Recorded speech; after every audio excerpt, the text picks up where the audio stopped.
My name is Andrew Lichterman. My organization is Western States Legal Foundation, based in Oakland, California, in the United States. Given that we have an international panel of presenters, I will focus mainly on how things look in and from the United States. We are in the very early stages of the greatest crisis since World War II. Because it still is early on, this is a moment of great uncertainty. In January of 2021, the tentative date for the NPT review conference, we still are likely to be in the depths of this crisis, both in its health and its economic aspects. Nonetheless, this crisis already is revealing and reminding us about some fundamental things. We go into a crisis like a major war or a pandemic with the ruling class we have and the political structures we have. We likely will be stuck with them for the duration. Wars and pandemics give governments a rationale for imposing heightened authority and also give much of the population reasons to accept or at least tolerate it. Crises like these may transform entire economies. They may cause mass death, displacements, and migrations. The world wars of the 20th century did all of this. But barring total social collapse, political changes engendered by crises like this come later. A crisis may delegitimate the old order and its elites due to their poor performance and the inequities the crisis revealed. But even where this is true, it takes time, likely some years, for these grievances to coalesce into political formations capable of rising to power. This crisis has revealed that the decline of the United States is more advanced than most believe. The response to the pandemic has shown much of the US managerial class to be selfish, callous, and incompetent. The few well-administered states and localities only highlight the mismanagement of the national response. What little virus testing has been done has found close to 1.5 million people infected. Almost 90,000 Americans are dead, and the toll continues to grow, falling most heavily on poor and minority communities. There still is no national plan either to control the spread of the epidemic or to sustain working people through an economic downturn that has no end in sight. By January, the United States likely will be in the depths of both an economic and a political crisis. The pandemic probably will have killed several 100,000 and still be a lingering threat. The attempts by the Trump administration and many Republican governors to force millions of people back into dangerous workplaces will have heightened the death toll but failed to revive the economy. This will intensify the antagonisms of a vicious electoral campaign whose results may be contested by either side. It is difficult to foresee what a second Trump term might look like. His re-election and the way it would be accomplished could mark the end of what democracy there is here, and the beginning of a period of domestic unrest that could lead to extreme outcomes. Under these conditions, a nuclear-armed authoritarian nationalist government would pose great dangers to the rest of the world, and hopes for disarmament would be a dead letter. A Biden administration would be different, but those hoping for US re-engagement on arms control and disarmament may be disappointed. The powers of the right that brought Trump to power or profited enough to tolerate his excesses will not go away. Even if a Democratic Party administration brings the old liberal internationalists back to power, their capacity to shape policy will be weakened. The US will be a less influential participant in international institutions, its role in them diminished. More generally, for the foreseeable future, both the people and the political classes of the United States will be preoccupied with our internal conflicts and problems. Reviving and transforming the economy will be an immense task.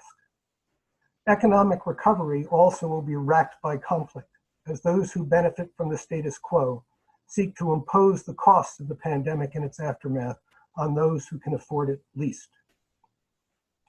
A Biden administration likely would constitute neither revolution nor even reform, but rather a neoliberal internationalist restoration. They will be happy to portray themselves as steering a path between those who put them into office and the still potent powers of the right. With reinvigorating the economy at the top of the agenda, we might see a Green New Deal, one big enough to impress Americans accustomed to a meager welfare state, but likely too small to make a dent in global warming. We also probably will see continued high levels of military spending, which a neoliberal internationalist government would see as Keynesian stimulus, a means to assist high-tech industries, and an inoculation against criticism from the nationalist right. The less successful the economic recovery and the more intense the domestic discord, the more likely we are to see the United States seek to shift blame to foreign enemies, regardless of which party prevails in the election. This will be a dangerous gambit. Russia and China, both ruled by authoritarian nationalist governments, also likely will be facing significant challenges at home stemming from the pandemic and its aftermath. Great power competition will be intensified by a struggle to shape a global economy altered by the pandemic. All of this means that the next 5 to 10 years will bring a heightened risk of war among nuclear-armed states. Our attentions must turn to approaches that reduce the risk of war. Arms control, even measures that seem very meager from a disarmament perspective, will be important. Even when prospects for agreement seem dim, negotiations between nuclear-armed adversaries allow their military and political leadership to better understand each other's intentions and their fears. As was true during the Cold War, the countries that stand between the main nuclear-armed antagonists, both geographically and politically, will have a crucial role to play, as will the movements that arise within them. We have already seen this in South Korea, where a government with a peace agenda came to power through the efforts of a broad-based social movement.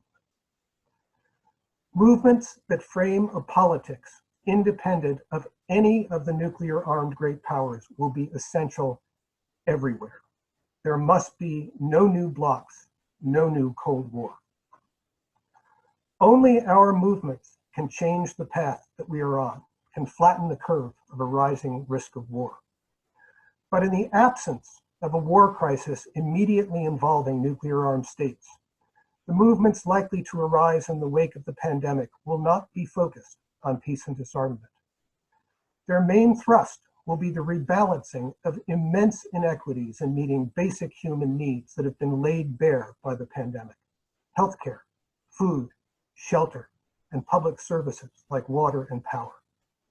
These struggles will have the potential to raise fundamental questions about governance and about the structure of the economy. And we must not lose sight of the fact that all of this will take place amidst ecological shocks, which, like the pandemic, will recur in waves: wildfires, food chain collapses, famines, and perhaps yet more pandemics. Military spending will get some attention, but one of the truths that has emerged from the pandemic is that there is no direct trade-off between military spending and other forms of government spending. How well the human needs of the majority are met depends more on structures affecting distribution of wealth and the extent of democratic control over the economy. The main evil of high-tech militarism is that it defends an unjust and unsustainable order of things, not that it misuses resources within it. To avoid catastrophe, we will need new movements and a politics broad and deep enough to transform our economy and how we conceive the state and its purposes. Nuclear disarmament will come only through the vehicle of such movements, such politics. This same path is our best hope for reducing the risk of war. Our task is to discern how work for peace and disarmament, the strand we know best, can best strengthen the fabric of the whole. Thanks.